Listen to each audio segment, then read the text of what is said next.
Hi, everyone, and welcome to Smart English Podcast. I'm Mia. And I'm Alex. It's great to be here with you today, Mia, and with all our amazing listeners. Today, we're going to talk about something super important, but sometimes we don't think about it enough.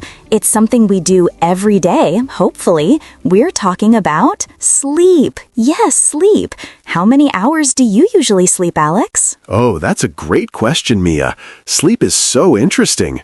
For me, I try to get around 7 to 8 hours every night.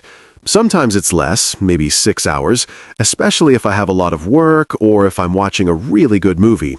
But I always feel much better if I get those full 8 hours. My brain feels clear and I have more energy for the day. What about you, Mia? Are you a good sleeper? I usually aim for 7 hours. If I sleep less than that, I feel tired and maybe a little grumpy the next day. It really affects my mood, you know?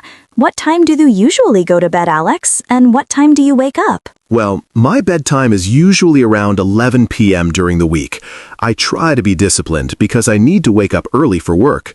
I usually set my alarm for 7 a.m., so that's 8 hours right there. On weekends, it's a bit different. I might stay up later, maybe until midnight or even 1 a.m. if I'm with friends or enjoying some free time. Then I let myself sleep in a bit, so I might wake up around 8:30 a.m. or 9 a.m. It's nice to have that extra rest on the weekend. Do you have a special routine before bed, Mia? Yes, I do. A routine really helps me relax. About an hour before I want to sleep, I try to turn off my phone and computer. The light from the screen can keep you awake. Then I might read a book, or sometimes I listen to some quiet music. I also like to drink a cup of herbal tea, like chamomile tea. It helps me feel calm. And then I just try to think about nice things. It helps me fall asleep faster. What about you? How do you prepare for a good night's sleep? That sounds like a perfect routine, Mia. I also try to put my phone away about an hour before bed. Sometimes I forget, but I try. I usually take a warm shower before bed. It helps me feel clean and relaxed. Then I might also read a book, usually a fiction book that's not too exciting, so I don't stay awake thinking about the story. Sometimes I listen to a podcast, a calm one, or some gentle rain sounds. I find that really helps clear my mind. Also, I make sure my bedroom is dark and cool. A good temperature is very important for me to sleep well. What do you think is the most important thing for a good night's sleep? For me, the most important thing is feeling relaxed. If I'm stressed or thinking about many problems, it's very hard to sleep. So trying to clear my mind and feel calm is key. And a comfortable bed, of course. What happens if you don't get enough sleep, Alex? How do you feel the next day? Oh, if I don't get enough sleep, I feel it immediately. The next day, I'm very tired, of course. My eyes feel heavy, and sometimes I have a headache. It's hard to concentrate at work or study. I make more mistakes, and I feel a little bit slow. Also, I get hungry more often. It's strange, but true. I think my body is looking for energy. And, like you said, I can be a little grumpy or easily annoyed. So, getting enough sleep is really important for my whole day. Do you ever take naps during the day, Mia? That's so true, Alex. I definitely get hungrier too. And yes, sometimes I take a nap, especially on a lazy weekend afternoon, maybe for 20 or 30 minutes. It's just a short sleep, but it can make a big difference and give me a little boost of energy for the rest of the day. But I have to be careful not to nap for too long, or I feel even more tired when I wake up. And then it can be hard to sleep at night. What about dreams? Do you usually remember your dreams? Sometimes I do, sometimes I don't. It's funny, when I wake up, I often remember parts of a dream, but then it quickly fades away.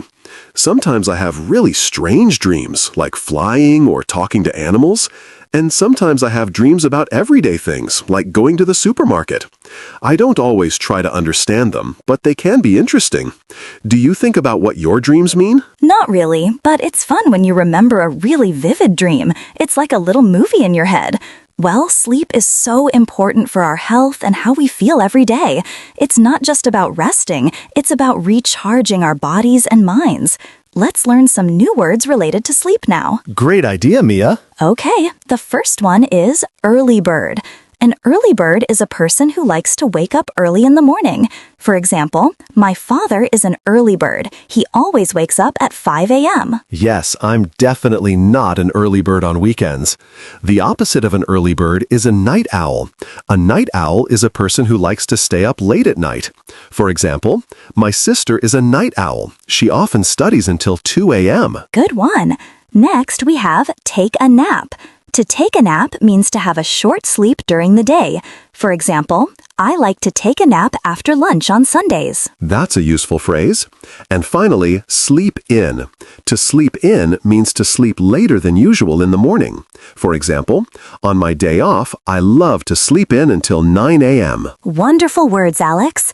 So today we talked all about sleep, how much we get, our routines, and why it's so important for feeling good.